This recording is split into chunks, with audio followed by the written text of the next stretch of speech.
Shrimad home remedies में आपका स्वागत है। हमने अपने पहले की वीडियो में गजेंद्र मोक्ष के बारे में डाला है, गजेंद्र मोक्ष स्रोत के बारे में डाला, उसके क्या फायदे होते हैं इसके बारे में डाला है।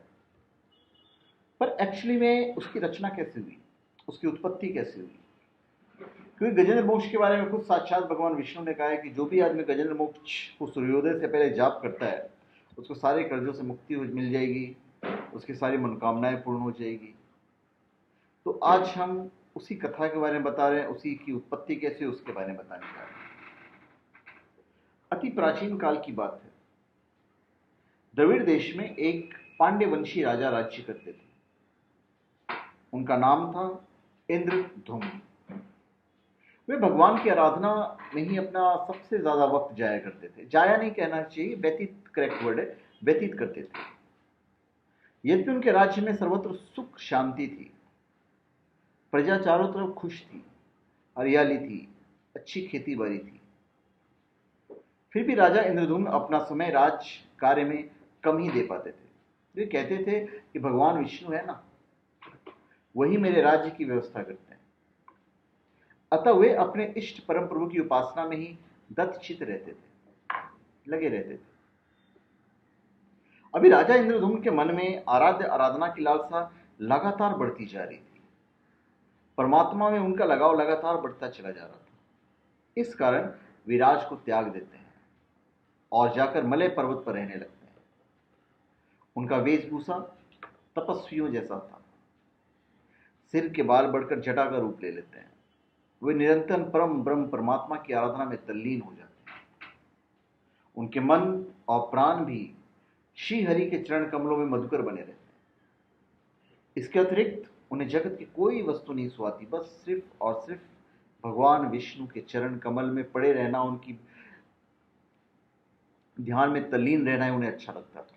उन्हें राज्य, कोष, प्रजा, पत्नी, किसी भी प्राणी या पदार्थ में कोई मोह नहीं रहता था, किसी की भी स्मृति नहीं रहती थी। अब एक बार की बात है, राजा इंद्रधुम्न प्रतिदिन की भांति स्नान आदि से निवृत्त होकर सर्वसमर्थ प्रभु की उपासना में तल्लीन हो गए। उन्हें बाहरी जगत का जरा भी ध्यान नहीं था। और ऐसे भी जब आप भगवान के मन में एकाग्र करते हो, जब कॉन्सेंट्रेशन करते हो, मेडिटेशन करते हो, तो आप खुद आज के कलयुग में भी आप बाहरी जो शक्तियां होती है, बाहरी जो वातावरण है, उससे आप बिल्कुल अलग हो जाते हो। अब उसी वक्त संयोगवश महर्षि अगस्त अपने समस्त शिष्यों के साथ वहां पहुंचते हैं। और जो राजा थे वो तो अपने ध्यान में तल्लीन थे, क्या हो रहा है क्या नहीं हो रहा है उन्हें तो कुछ पता ही नहीं है, और वो ऋषि की स्वागत नहीं कर पाते हैं। इससे महर्षि अगस्त कुपित हो जाते हैं और इंद्रदुम्न को शाप दे देते हैं और कहते हैं इस राजा ने गुरुजनों से शिक्षा नहीं ग्रहण की है और अभिमानवश परोपकार से निवृत्त होकर मनमानी कर रहा है। ब्राह्मणों का अपमान करने वाले है राजा, हाथी के समान जड़ बुद्धि है, इसलिए इसे घोर अज्ञानमयी हाथी की योनि प्राप्त हुई। महर्षि अगस्त भगवत भक्त इंद्रधुम्न को शाप देकर चले गए। इन्हें जरा भी गलानी नहीं हुई। राजा इंद्रधुम्न ने इसे श्री भगवान का मंगलमय विधान समझकर प्रभु के चरणों में अपना सर रख दिया। अभी शराब्दी में 10 सहस्त्र योजन लंबा, चौड़ा और ऊंचा त्रिकुट नामक पर्वत था। पर्वत भी अत्यंत सुंदर और श्रेष्ठ था। उस त्रिकुट की तराई में ऋतुमान नामक भगवान वरुण की क्रीड़ा का आनंद था। उसके चारों ओर दिव्य वृक्ष शोभित थे। वे वृक्ष सदा पुष्पों और फलों से लदे रहते थे, फूलों से लदे रहते थे। उसी क्रीड़ा का आनंद ऋतुमान के समीप पर्वत से त्रिकुट के गहन वन में हथनियों के साथ अत्यंत शक्तिशाली और अमित पराक्रमी गजेंद्र रहता था। और यही गजेंद्र जो था, शाप के कारण राजा से गजेंद्र बना था। अब एक बार की बात है, गजेंद्र अपने साथियों से प्यास की तीव्रता से व्याकुल हो गया और कमल की खुशबू लगातार रह रही थी। तो कमल की खुशबू को फॉलो करते हुए, कमल जब भी उगता है तो तालाब में होता है, तालाब वहीं होगा जहां पानी होगा, मतलब वहां पे पानी था और उसे प्यास लग रही थी। तो कमल की गंध से सुगंधित वायु को सूंघकर एक चिताकर्षक विशाल सरोवर के तट पर पहुंचता है। गजेंद्र उस सरोवर के निर्मल, शीतल और मीठे जल में प्रवेश करता है। पहले तो उसने जल पीकर अपनी तृषा बुझाई, प्यास बुझाई, फिर जल में स्नान करके अपना श्रम दूर किया। तत्पश्चात उसने जल क्रीड़ा आरंभ की, क्योंकि हाथियों की आदत हुई जल क्रीड़ा करने की, और वो जल क्रीड़ा करने लगता है। वो अपने सूंड में जल भरकर उसकी फुहारों से हथनियों को स्नान कराने लगा। तभी अचानक गजेंद्र ने सूंड उठाकर चित्कार की, एक दर्द भरा चित्कार। पता नहीं किधर से एक मगर ने आकर उसका पैर पकड़ लिया। गजेंद्र ने अपना पैर छोड़ने के लिए बहुत ताकत लगाई, बहुत शक्ति लगाई, परंतु उसका वश नहीं चला और पैर नहीं छूटा। अब अपने स्वामी गजेंद्र को ग्राहग्रस्त देखकर हथनियां चित्कार करने लगी। कलब और अन्य गज अत्यंत व्याकुल हो गए। वे सूंड उठाकर चिगाड़ने लगे और गजेंद्र को बचाने के लिए सरोवर के भीतर बाहर दौड़ने लगे। उन्हें पूरी चेष्टा की, लेकिन सफल नहीं हुए। वस्तुतः महर्षि अगस्त के शाप से राजा इंद्रधुम्न ही गजेंद्र हो गए थे, जैसा कि मैंने आपको बताया, और गंधर्व श्रेष्ठ हुहु महर्षि देवल के श्राप से ग्राह हो गए थे। बड़ा दोनों ही श्रापित थे और दोनों ही शक्तिशाली थे। एक तरफ गजेंद्र और दूसरी तरफ ग्राह।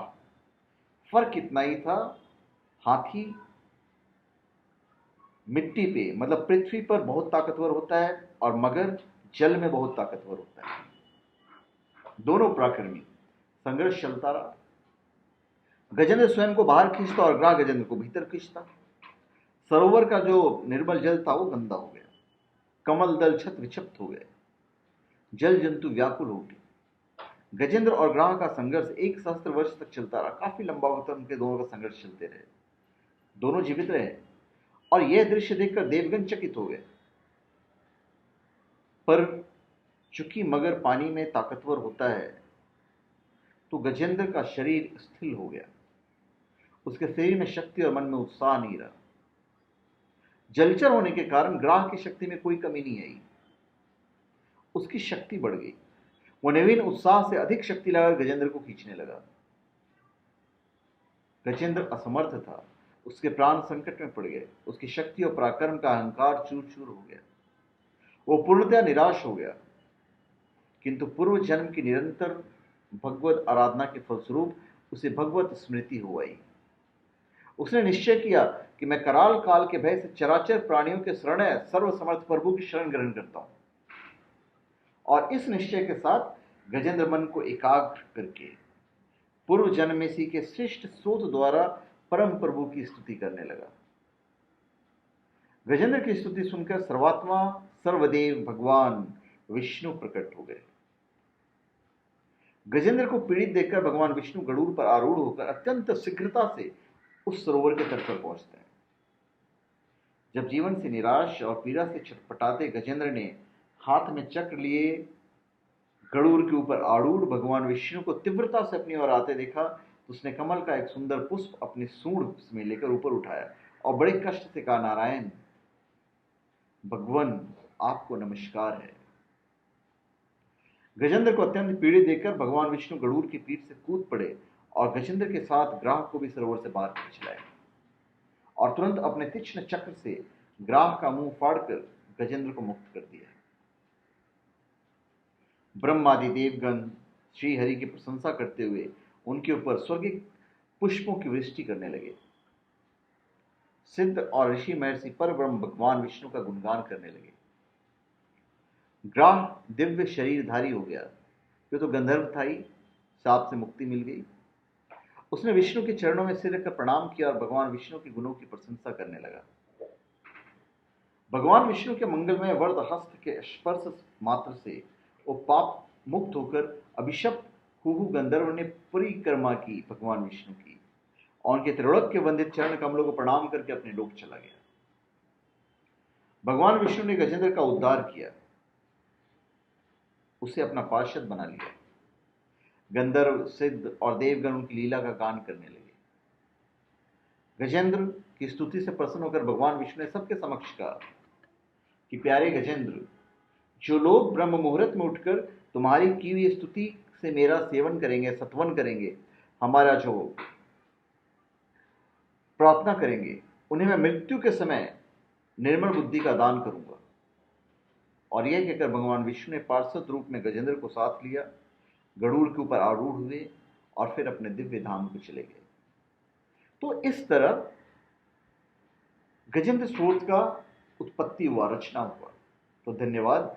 आप हमारे चैनल पे सब्सक्राइब करें और अपने कमेंट दीजिए। धन्यवाद।